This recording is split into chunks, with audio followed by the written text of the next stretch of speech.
High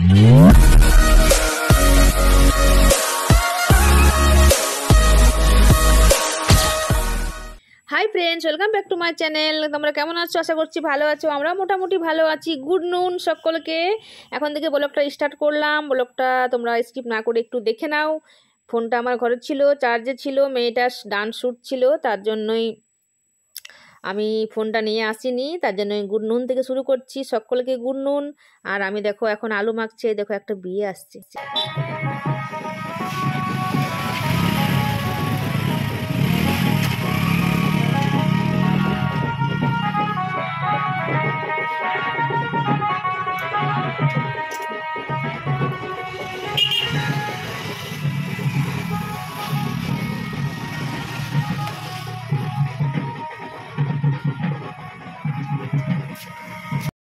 আর আমি তেমন কিছু দেখাতে পারিনি, কারণ দেখতে পাচ্ছ গাড়ি লেগে গেছে আর ভিড় লেগে গেছে দোকানে।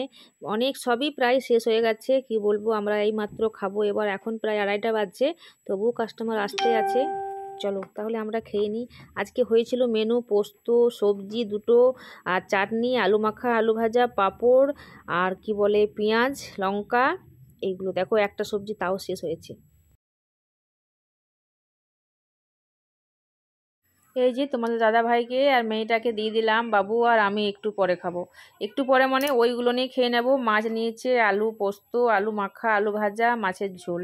আর মেয়েটা নিয়েছে আলু পোস্ত, ডাল, পাঁপড় আর মাছের ঝোল। চারাপোনা নিয়েছে আজকে।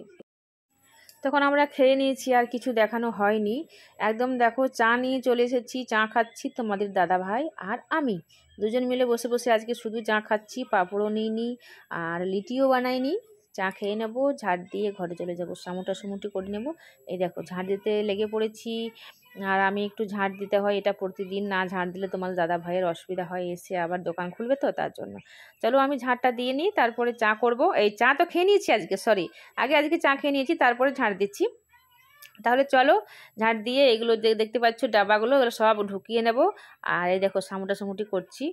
আর এখানে দেখো 2 রকম ডিম রয়েছে, একটা দেশি ডিম, একটা পোলট্রি ডিম।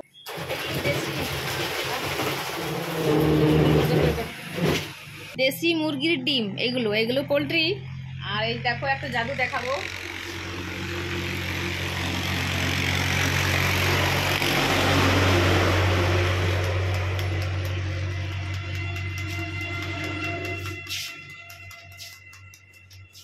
দেখবে সবাই তন করে ভালো করে দেখবে।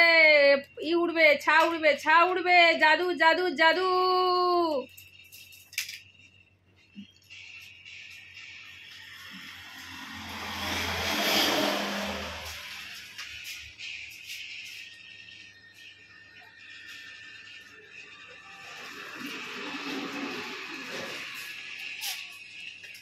হ্যাঁ, শেষ হয়ে গেছে। দেখতে পাচ্ছ জাদু দেখালাম, অনেক পড়ে গেল সাদাটা।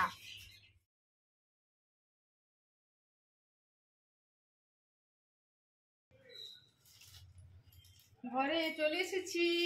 আর ঘরে আসার পরে একটু বসেছিলাম, জাস্ট হাত পা ধুয়ে চেঞ্জ করে, ততক্ষণে পার্সেলটা চলে এলো। এমনি সময়ই আসছে। সকালে তো মেসেজ দিয়ে দেয় যে আজকে তোমার ডেলিভারি হবে, কিন্তু আসলো ভালো টাইমে এসেছে। তখন তো আমি দোকানে থাকি না, অসুবিধাই হতো। আর অসুবিধা তেমন কিছু হতো না, কারণ মেয়েটা ছিল। ভালোই হলো, আমাদের যেতে হয় না বেশি দূরে, ওটাই যা, শুধু নিজের গেটটা বেরিয়ে গেলেই ওরা চলে আসে, চিনে গেছে। চলো যখন চলে এসেছে তারপরে ছাদে যাব। আমি এটা কি বলবো, আনবক্সিং করেই নি। আমি তো জানছি, বুঝতে পারছি কোনটা, কিন্তু কারণ আর এখন অর্ডার করা নেই, ওই জন্যই বুঝতে পারছি কোনটা। তোমরাও দেখে নাও। এটাও কিন্তু লাইভ থেকে কেনা, আগেই অর্ডার করা ছিল। দেখো আবার কেমন আছে। ওটাতে আমি রাম ঠকন ঠকেছি, তোমরা সকলেই দেখেছো। দুটো কুর্তি অর্ডার করেছিলাম, একটা এসেছে একটা দেয়নি। তার জন্যই কানমুলা চেয়েছিলাম যে আমি আর কোনো দিনও নেব না লাইভ থেকে, কিন্তু এটা তার আগেই অর্ডার করা ছিল, শিফট হয়ে গেছিল, তার জন্য ক্যান্সেল করা যায়নি। ওই জন্যই এটা চলেই এসেছে। এটা হলো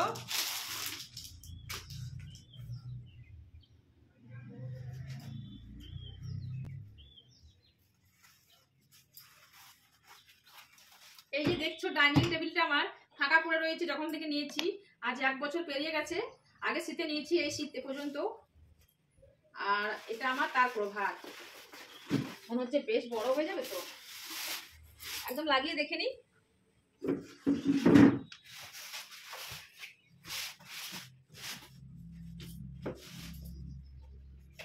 একটু বড়, তাই না? হোক তা ভালো আছে, ঠিকই আছে না? হ্যাঁ, তাও এটা ঠিক আছে যদি ধোয়া মোছা যায় তাহলে, আর না ধোয়া গেলে একবার ধুলে যদি খারাপ হয়ে যায় তাহলে কিন্তু ভালো নেই। তোমরা দেখে নাও কেমন হয়েছে আমার ডাইনিং কভারটা। এটা দাম নিয়েছে 209 টাকা। এটাও কিন্তু আমি লাইট থেকে নিয়েছি। কেমন যেন একটা গন্ধ বেরোচ্ছে বিস্কুটে। এই যে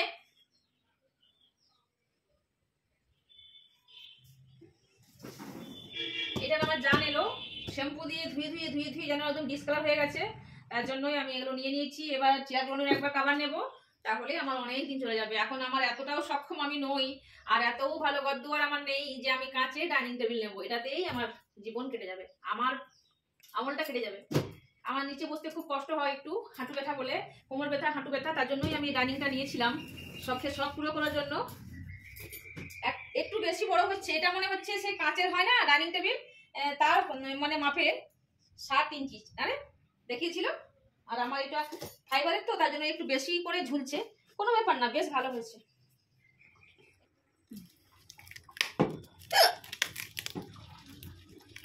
কি উঠছে, খাবার খেয়ে জল খাইনি।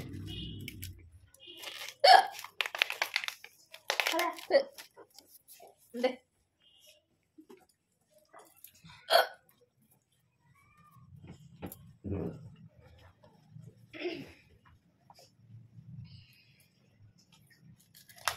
চলো কি করবো বলো তো, কি করবো বলো তো। ফুলকপিটা জল খেলাম তার ভেতরে উঠছে। এটা করব গোবি পকোড়া।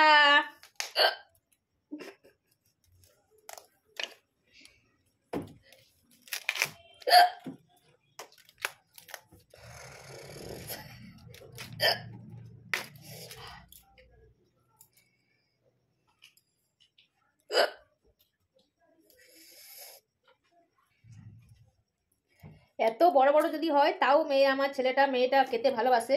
আজকে এত বড় বড়ই করব। শুধু তোমাদের দাদা ভাইয়ের জন্য একটু ছোট ছোট করতে হবে, কারণ ও অত বড় বড় ক্রেচ খাবে না।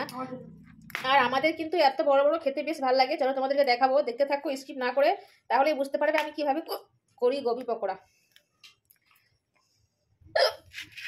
এই যে হয়ে গেছে, দাঁড়াও ব্যাক ক্যামেরা করি।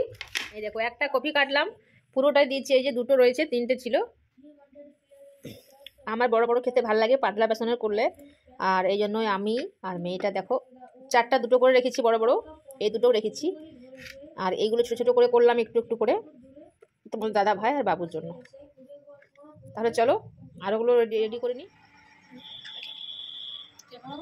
এরকম লঙ্কার পকোড়াগুলো এমনি করে নেবো। আমি লঙ্কা খেতে ভালোবাসি, তার জন্যই আমি লঙ্কাগুলো আগে করে নেব।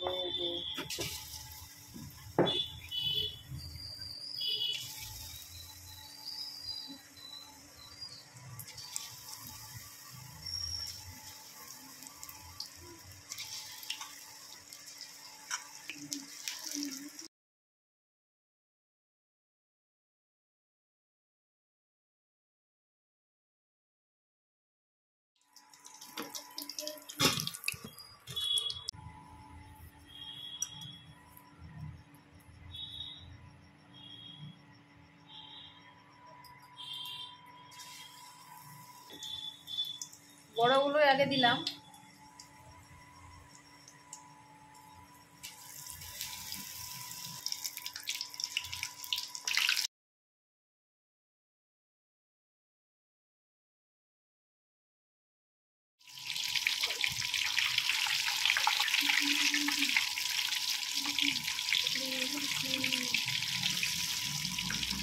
এটা মনে হচ্ছে কম হলো, বুঝলে? আরো লাগবে নাকি তেল? বুঝছো না তো?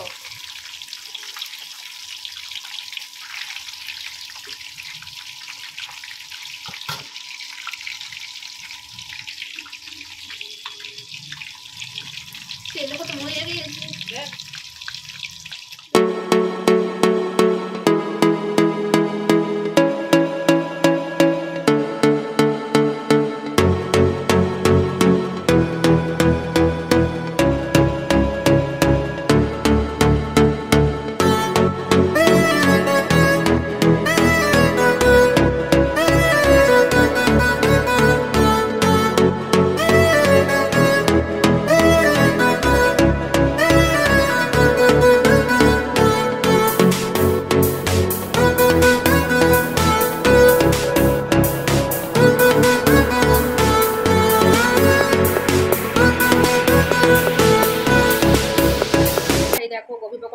খেতে লাগে, মস্ত লাগে। এবার চলো 2 নম্বর পকোড়াটা দেখাবো। এটা আমি আলুটা এখন যেহেতু নতুন আলু ছুলে নিয়েছি, আর ছুলার পরে এইভাবে কেটে নিয়েছি। কেটে মোটামুটি আধ ঘন্টা জলে ভিজিয়ে রেখেছিলাম। নুন দেবো না, কিচ্ছু দেবো না, এইভাবে বেসন দিয়ে বেসনে ডুবিয়ে ছেড়ে দেবো। ব্যাস।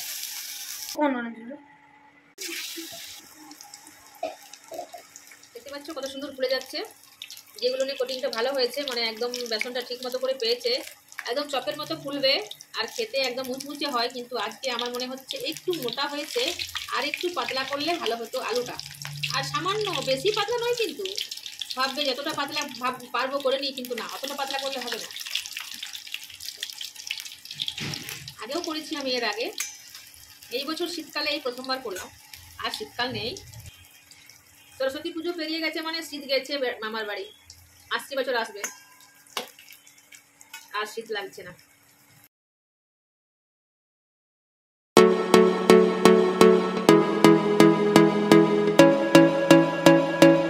চলো আমার পকোড়া রেডি হয়ে গেছে। 3 ধরনের পকোড়া করেছি আজকে, আর এর মধ্যে দিয়ে দেব হালকা করে বিট নুন ছড়িয়ে দেব। গরম গরম সার্ভ করে দিয়েছি। তোমাদের দাদা ভাইয়ের জন্য দিয়ে পাঠিয়ে দিতে হবে, নইলে কিন্তু ঠান্ডা হয়ে যাবে। একটু বিট নুন ছড়িয়ে দিলাম। আর নেক্সট ভিডিওতে তোমাদের জন্য আমি ধনেপাতার পকোড়া রেসিপি নিয়ে চলে আসবো। আজকে তোমরা আলু পকোড়া, লঙ্কা পকোড়া তো আগেই দেখিয়ে দিয়েছি, আর ফুলকপির চপ বা গোবি পকোড়া, যেটাই বলবে তোমরা। চলো, হয়ে গেছে, এবার খাওন দাওনের পালা। টানটানাম। এই একটু একটু শীত রয়েছে, যা খাবে তোমরা, যত রকম পকোড়া খেতে পারবে খেয়ে নাও করে, নইলে কিন্তু আর সুযোগ পাবে না। গরম চলে এসেছে, ফুলকপি বাজারে এবার হাওয়া হয়ে যাবে, উধাও হয়ে যাবে, দেখতেই পাবে না। 60 টাকা করে নেবে একটার, এখনো তো 20 টাকা করে নিচ্ছে। চলো, যেহেতু বড়গুলো খেতে পছন্দ করি, তাই জন্য আমি একটা নিয়ে নেব বড় দেখে লঙ্কার পকোড়া, একটা নিয়ে নিলাম বড় দেখে ফুলকপির পকোড়া। এটাও করবো না, নুন ছড়িয়ে নিয়েছি।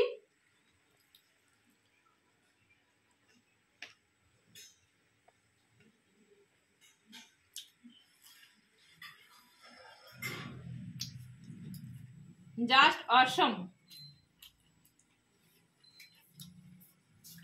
ফাটাফাটি হয়েছে। তোমরা এভাবে করে খাও।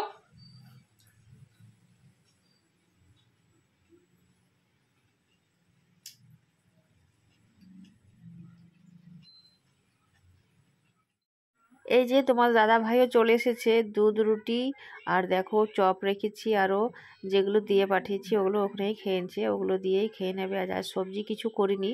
তাহলে ব্লগটা আজ এখানে শেষ করে দেব। কালকে সকালে আবার নতুন ব্লগ নিয়ে চলে আসবো। ততক্ষণের জন্য বিদায় নিচ্ছি। ভালো থেকো, সুস্থ থেকো, আর আমার ব্লগ এভাবেই দেখতে থেকো, পাশে থেকো। চলো, যদি আমার ব্লগ ভিডিওটি ভালো লাগে, লাইক শেয়ার কমেন্ট করে দিও, চ্যানেলটা আমার সাবস্ক্রাইব করে রেখে দিও। টাটা।